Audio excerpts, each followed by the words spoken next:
میں دیکھو اب ذرا ایجنڈا بدل رہا ہے، اور ایجنڈا جان بوجھ کے بدل رہا ہے، جان بوجھ کے. امن یجیب المستر 27واں سورہ نمل.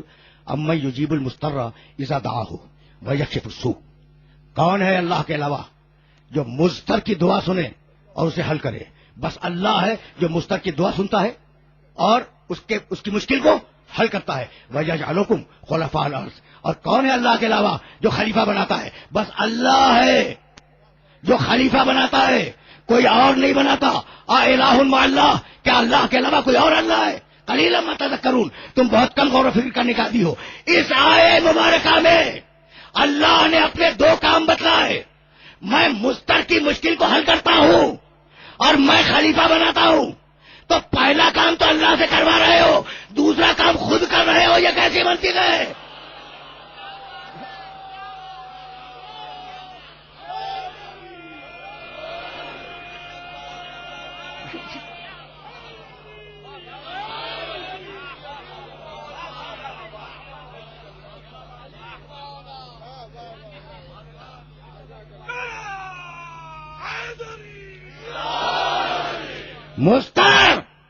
مضطر جو پریشان ہو کے چیخ اٹھے، مضطر جو مصیبت میں چیخ اٹھے.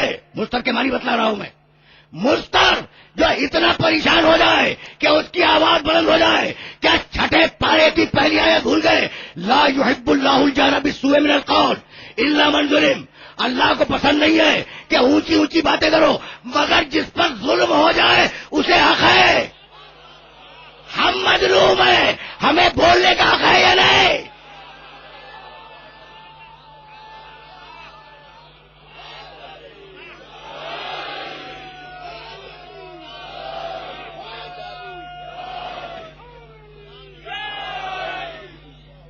بھائی عجیب مرحلہ فکر ہے، عجیب مرحلہ فکر ہے. بہت مشکلوں سے اس مرحلے تک میں پہنچا ہوں. تو اللہ کو مظلوم کا رونا پیٹنا پسند ہے. تمہیں پسند نہ ہو تو میں کیا کروں؟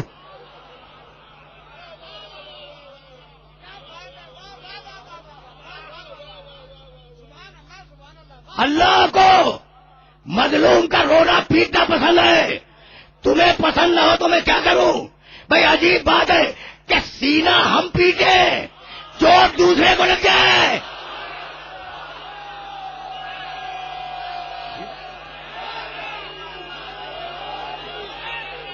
عجیب بات.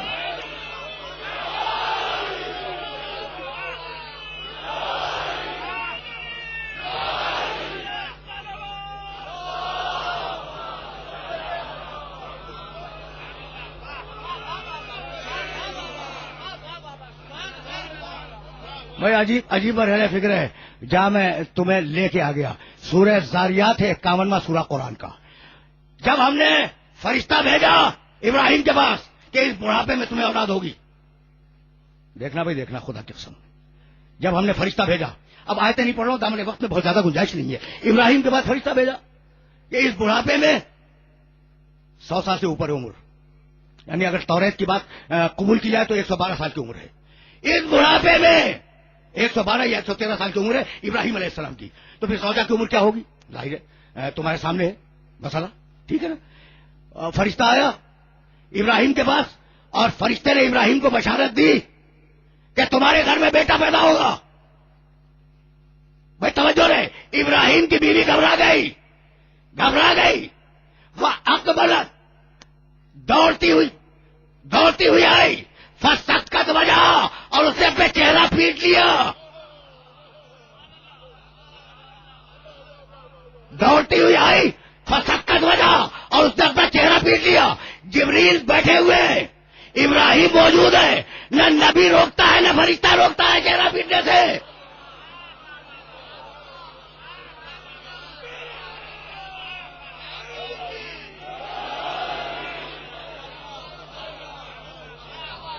عجیب مرحلہ.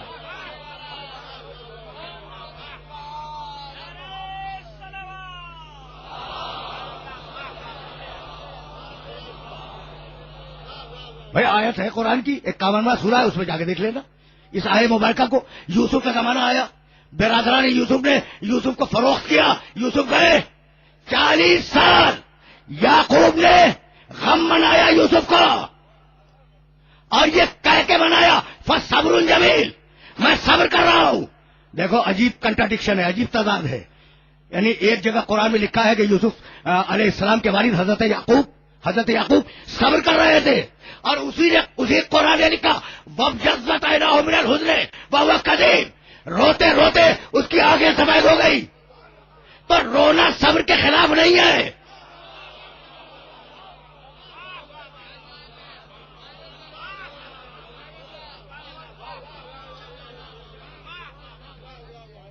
میں اتنے سارے حوالے دینے کا عادی نہیں ہوں، اور میں تو تقریر کرنے کا عادی ہوں، لیکن اب جب بات آ گئی ہے نا تو سنتے چلو. اب ذرا میں اپنے اسلوب گفتگو کو بدل رہا ہوں. ٹھیک. وَابْيَضَّتْ عَيْنَاهُ مِنَ الْحُزْنِ، کیا کہتے تھے؟ یا اسفا علی یوسفا، ہائے میرا یوسف. اس ہائے میں خود ماتم موجود ہے.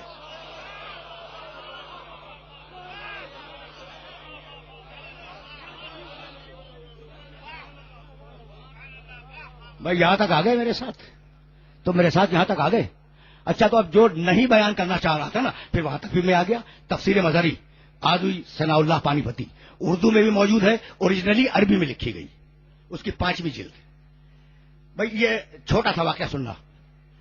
یوسف علیہ السلام جب قید خانے میں ڈال دیے گئے اور بہت دن گزر گئے یوسف علیہ السلام پر قید خانے میں، تو ایک دن جبریل آئے ان کے پاس، یوسف علیہ السلام کے پاس. یوسف علیہ السلام کو پہچانتے ہو؟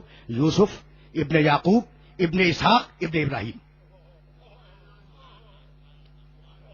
یہ شجرہ بتانا ضروری تھا. یوسف ابن یعقوب کے بیٹے، ابن اسحاق اسحاق کے بیٹے، اسحاق ابن ابراہیم. شجرہ ذہن میں رکھنا. یوسف قید خانے میں ہے، جبریل آئے، کہا یوسف میں اللہ کا فرشتہ ہوں. تفسیر مظہری ذہن میں رکھنا، تفسیر مظہری. یوسف میں اللہ کا فرشتہ ہوں.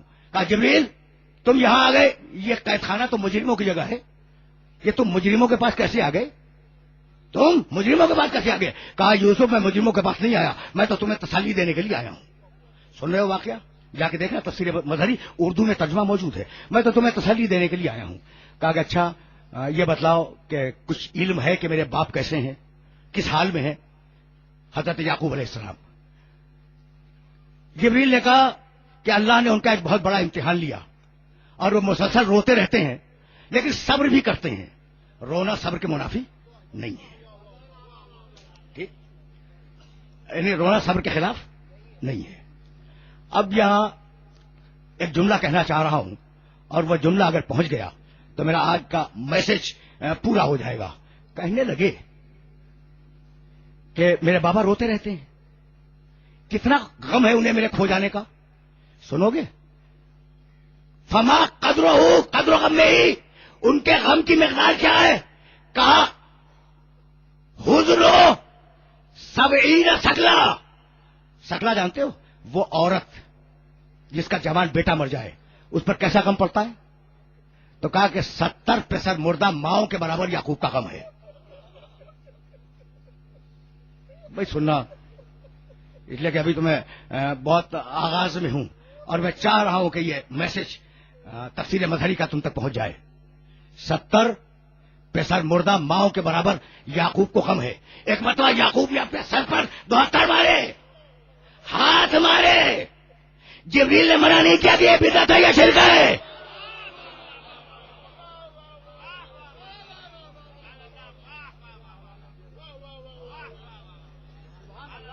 جبریل نے انہیں منع نہیں کیا کہ یہ جو ہاتھ مار رہے ہو اپنے سر پر، چہرے پہ ہاتھ مارنا ابراہیم کی زوجہ، سر پہ ماتم کرنا ابراہیم کا پوتا.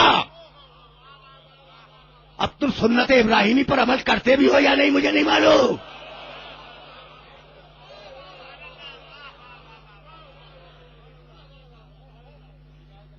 دیکھو سنتے جاؤ. آج ذرا میں چاہ رہا ہوں کہ یہ مسئلہ تھوڑا سا حل ہو جائے، تھوڑا سا. ٹھیک ہے نا؟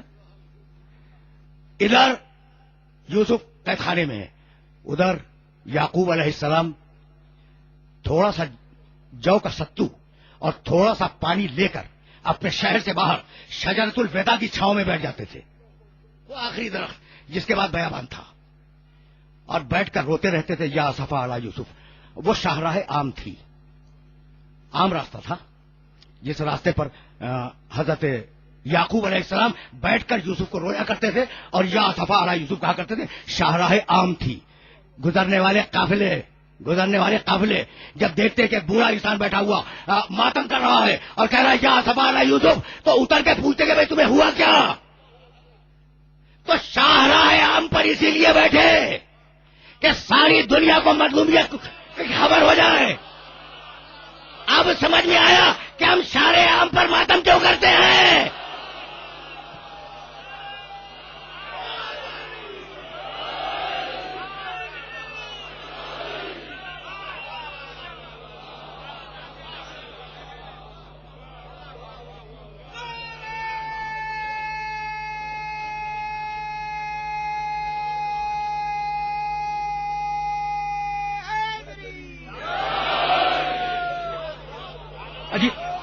عجیب مرحلے بھی کرے.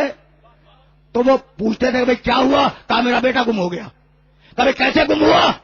کہا کہ اس کے بھائیوں نے اسے چھین کر کہیں فروخت کر دیا. کہا بھائی اس کے بھائی کون ہے. یعنی آپ کے بیٹے. کہا یہ جو بیٹھے ہوئے ہیں. خدا کی قسم جاؤ دیکھو کہ یہ روایت ہے یا نہیں تفسیر مظہری میں. یہ جو بیٹھے ہوئے ہیں یعنی جہاں یعقوب علیہ السلام آ کر رویا کرتے تھے وہاں یعقوب علیہ السلام کے دوسرے بیٹے برادران یوسف وہ بیٹھے ہوا کرتے تھے. ایک دن میٹنگ کی کہ باپ ہمیں بدنام کرنے سے باز نہیں آتا تو اسے قتل کر دیں. باپ کو قتل کر دیں. ایک بیٹا آڑے آ گیا. کہا میرا باپ ہے میں اسے قتل ہونے نہیں دوں گا. تو کہا کہ اچھا کیا کرے. کہا چل کے بوڑھے باپ کو سمجھائے. آئے سارے بیٹے اور کہنے لگے کہ بابا صبر کریں. کہا یوسف کو گم کر کے مجھے صبر کے معنی سمجھانے آئے ہو.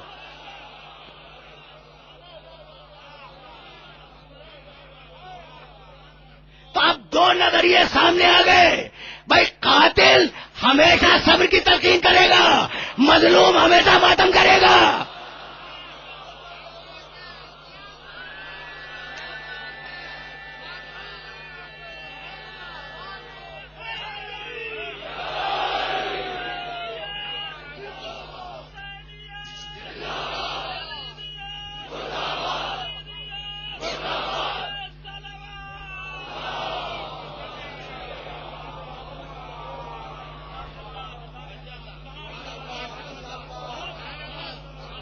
بھائی سننا یہ قبل اسلام کے دو واقعے جنہیں قرآن نے کوٹ کیا.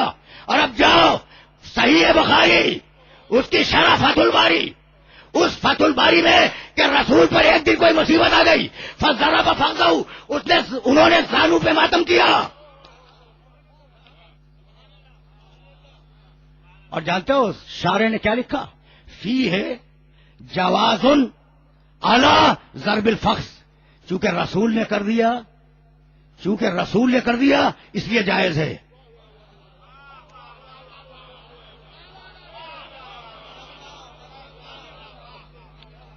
اب ظاہر ہے کہ اگر امت میں رہنا ہے تو رسول پر تو کوئی شرک کا الزام نہیں لگائے گا نا.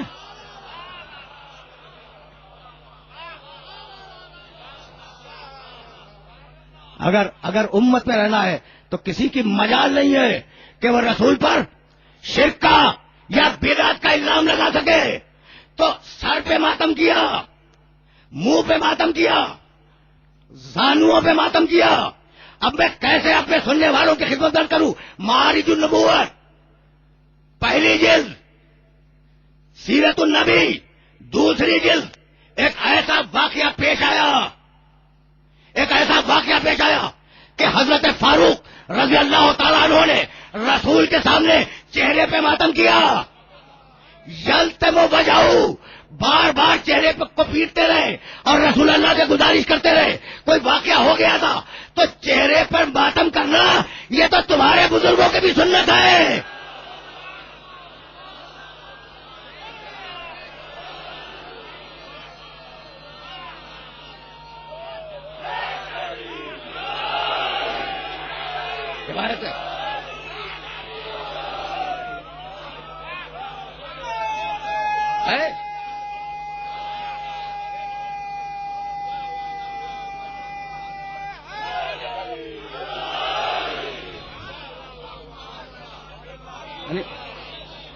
عجیب و غریب رائل فکر ہے نا.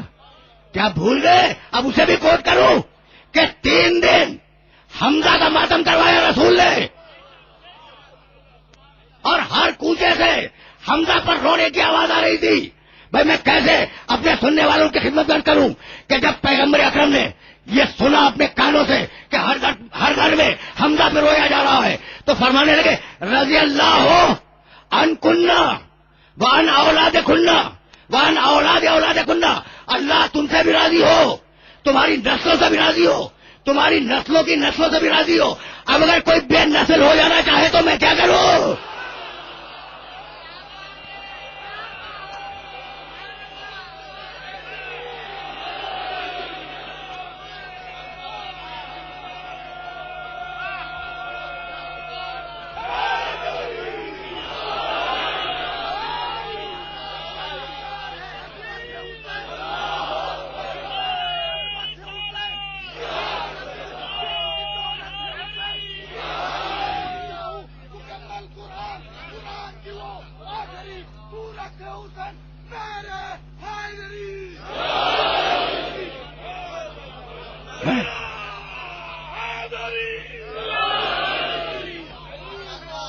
میرے عزیزوں، میرے دوستوں، مجھے معاف کر دینا، میں کنٹروورشل باتوں پہ بولنے کا عادی نہیں ہوں، لیکن یہ مسئلہ کنٹروورشل نہیں ہے. جسے کنٹروورشل بنایا جا رہا ہے، یہ مسئلہ کنٹروورشل نہیں ہے. جاؤ پھر دیکھو معارج النبوت کی پہلی جلد کے آخر میں نماز قائم تھی. پیغمبر اکرم کا وصال ہونے والا ہے، پیغمبر اکرم اس دنیا سے تشریف لے جانے والے ہیں. نماز قائم ہونے والی تھی، جماعتیں بن گئی تھیں. لوگوں نے بلال کو بھیجا کہ پیغمبر کو اطلاع دو کہ جماعت تیار ہے، پیغمبر کو اطلاع دو کہ جماعت تیار ہے، تشریف لائے نماز پڑھانے کے لیے. بلال آئے، کہا یا رسول اللہ جماعت تیار ہے. رسول نے بلال کو دیکھا اور کہا اللہم بالرفیق الاعلی. بلال اب میرے پاس وقت نہیں رہا، میں تو اپنے اللہ کے پاس جا رہا ہوں. یہ سننا تھا کہ بلال فریاد کنا و سرزنا، بلال فریاد کرتا ہوا اور سر پر ماتم کرتا ہوا باہر آیا. کسی صحابی نے منع نہیں کیا کہ یہ بدعت کیوں کر رہے ہو.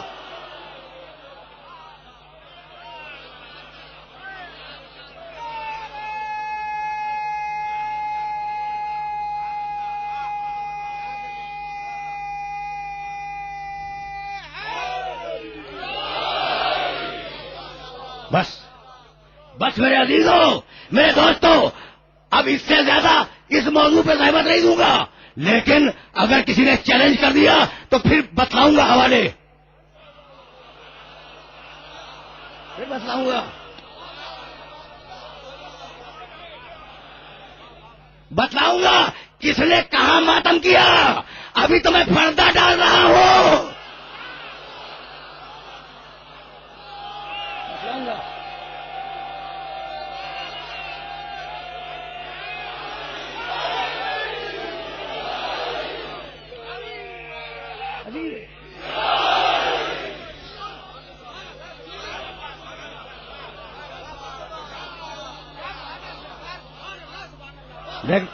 دیکھنا بھائی، میری ایک نصیحت بھی سنتے جاؤ. تم بہت پڑھے لکھے لوگ ہو، تم شرافت انسانیت کے امین ہو، تمہارے پاس آل محمد کے کردار کی وراثت آئی ہے. تو اگر کوئی ایسی بات ہو جائے تو اس کو حق ہے اپنے عقیدے کے اعلان کا. ٹھیک، اگر کوئی ماتم کے خلاف بولے اسے حق ہے اپنے عقیدے کے اعلان کا. تمہیں احتجاج کی ضرورت نہیں ہے. بھائی اگر کوئی کہے کہ ماتم حرام ہے تو جواب جانتے ہو کیا ہے؟ اور زور سے ماتم کرو.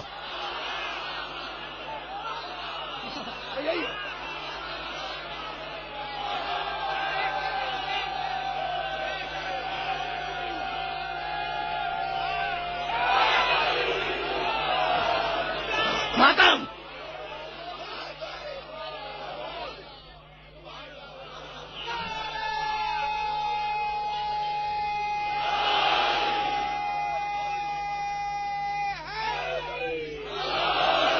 ماتم